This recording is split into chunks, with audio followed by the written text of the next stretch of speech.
In the heart of colonial America, tensions reach a boiling point. A mob of enraged colonists and the might of the British Empire collide in a clash that changes history. On March 5th, 1770, the Boston Massacre occurs. Britain, with the help of its 13 colonies and Native American allies, wins the French and Indian War in 1763. Britain incurs massive debts to gain this victory and expects the colonies to pay their fair share. However, the colonists lack representation in Parliament. Redcoats are sent to Boston to enforce the Townshend Acts. In 1770, a mob of 200 men, many armed with clubs, ice chunks, and oyster shells, gathers outside the customs house on King Street. They berate the lone sentry, who calls for the main guard, led by Captain Thomas Preston. A man strikes a soldier with a club, and shots are fired. When the smoke clears, 5 colonists are dead or dying, including Crispus Attucks, a free black man. Silversmith Paul Revere produces a provocative engraving that portrays the soldiers as murderous and the crowd as innocent. Copies are distributed throughout the colonies, sparking outrage against Britain.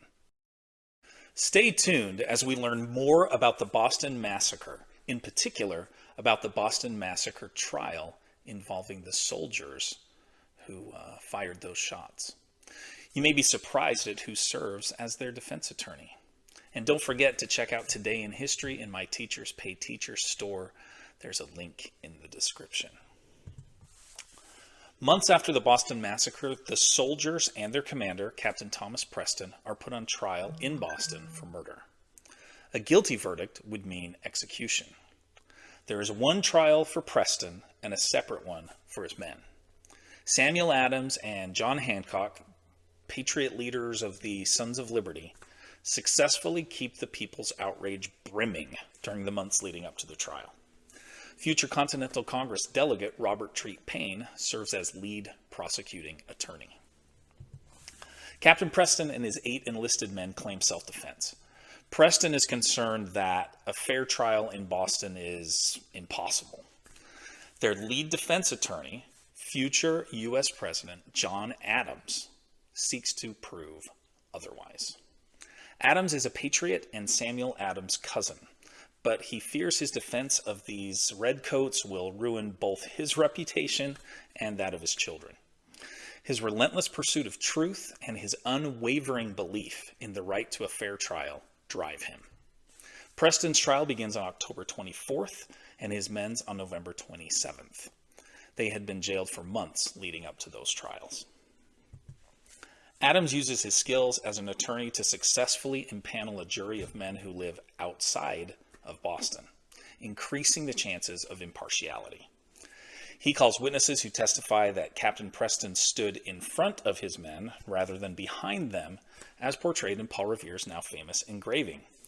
This sows doubt that Preston would have given an order to fire. I mean, if you're standing in front of the men, would you really do that?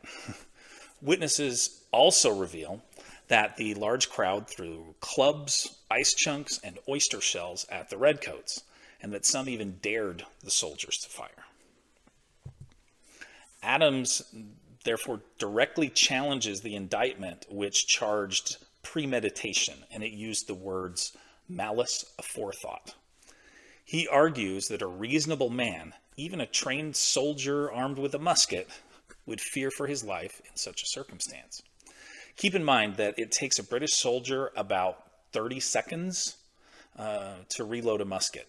And these redcoats faced a mob of some 200 men, and many of those men were emboldened with some liquid courage. Captain Preston and his men are acquitted of the murder charge. 2 of the soldiers, including the one who fired the first shot, are convicted, however, of the lesser charge of manslaughter. They are given no additional jail time, those 2, but they are sentenced with an M branded on their thumbs.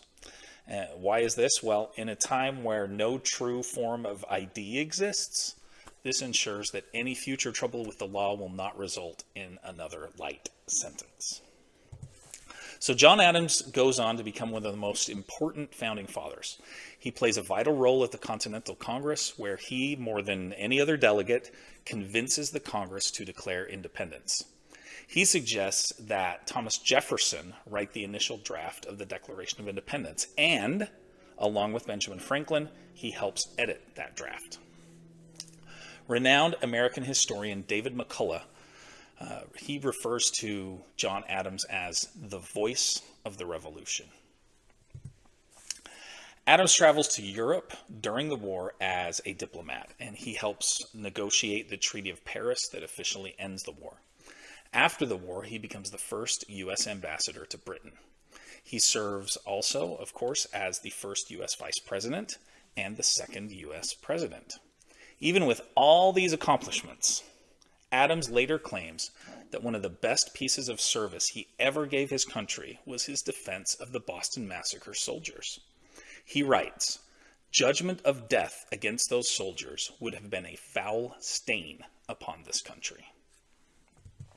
To learn more about John Adams, I highly recommend the 2008 HBO miniseries John Adams, starring Paul Giamatti as Adams and Laura Linney as his wife Abigail.